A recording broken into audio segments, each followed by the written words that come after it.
Page 44, play a fourth.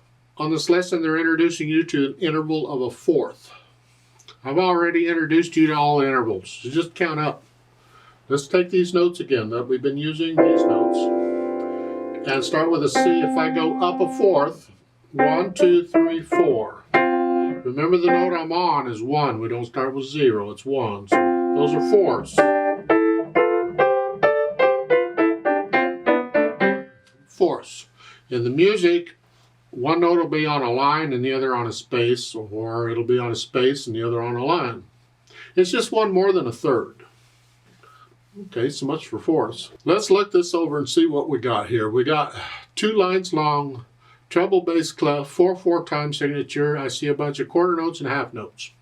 And we're back to playing one hand at a time. So the right hand's doing the first line and the left hand's doing the second. So the first line, we're here, C position, and you just here. And again, I'm just transferring weight from note to note. I'm just kind of rotating here.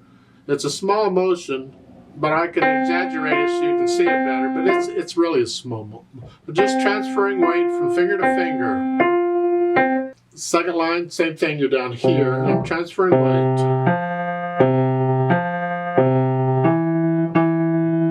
And as far as the rhythm goes, well, they're all quarter notes except the half notes. You hold them down for 2 counts.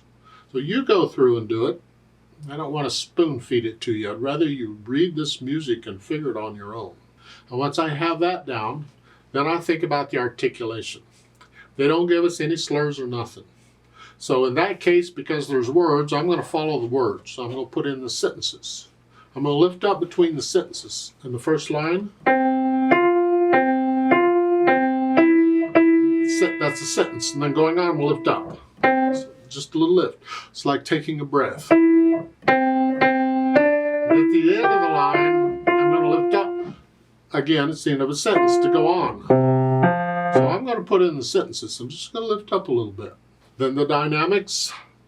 Well, we got different ones here. We got MF, mezzo forte is moderately loud, whatever you think sort of loud is. Now, loud, you go up a little bit. The second line's the same. You start out MF, and then you go up to loud. All right.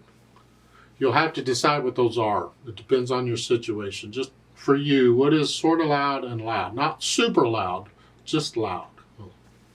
There's just a little difference between moderately loud and loud. Just go up a little bit. Then the speed, well, moderately fast. This is a happy, happy, happy, happy.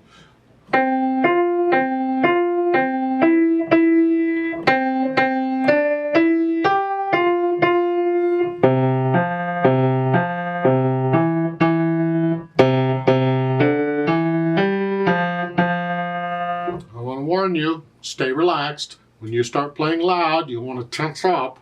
Let the wrist collapse a little bit on each of these here. Ba ba ba ba. Even the loud ones, I'm still letting the wrist collapse. I'm just using more weight to play louder. I feel heavier is all it is.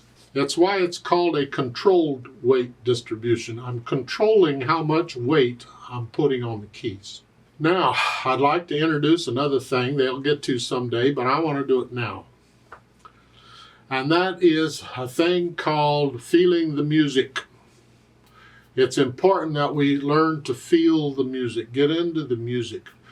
A lot of people, when they go through these books, they say, I got the notes and the rhythms, and okay, let's go on. And they're missing out on most of what music is about, really. Because music is about feeling the music, getting into it. Not just note, note, note, note, note. You can usually tell when somebody's just playing notes, because that's what it sounds like. A computer could do it. But somebody who really gets into it and feels the music is so much more enjoyable. It's part of interpreting the music. And the first thing I think about when I'm interpreting the music, well, of course, they give you slurs and stuff. There's markings in there to help you.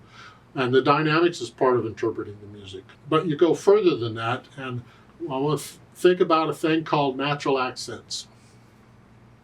These are accents that happen naturally. Duh, it's in the name.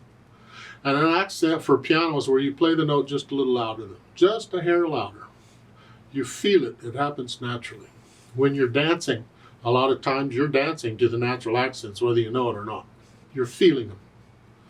Well, in 4/4 time, or in any time signature, I should say, the first beat of the measure is always the strongest natural accent. You feel this. 1, 2, 3, 4. 1, 2, 3, 4. 1, 2, 3. You feel it. So here, you just feel it. You can exaggerate it if you need to at first.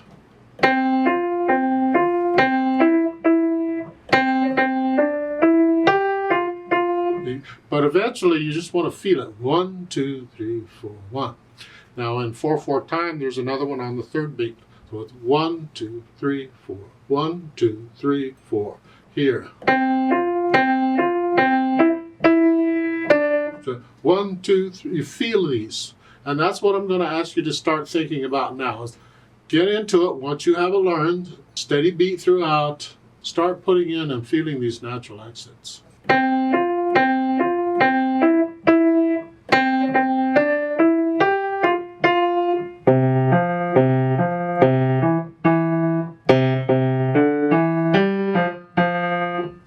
You feel it. However, if I feel it a little stronger, I'm going to play it a little stronger, but I'm not trying to force it. I'm feeling it is the point. Now, let's play this together. This is after you've learned it. Let's play it slowly and check, make sure you have the right notes and rhythms.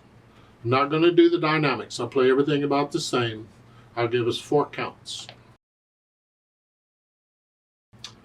1, 2, ready, go.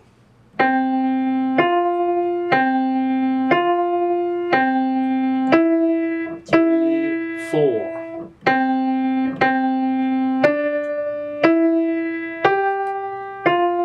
3, 4.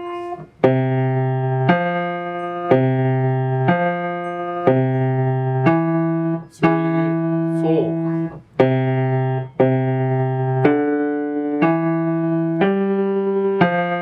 3, 4, off. Now there is a duet for this at the bottom of the page. I'd like to play that, and you play what you just played.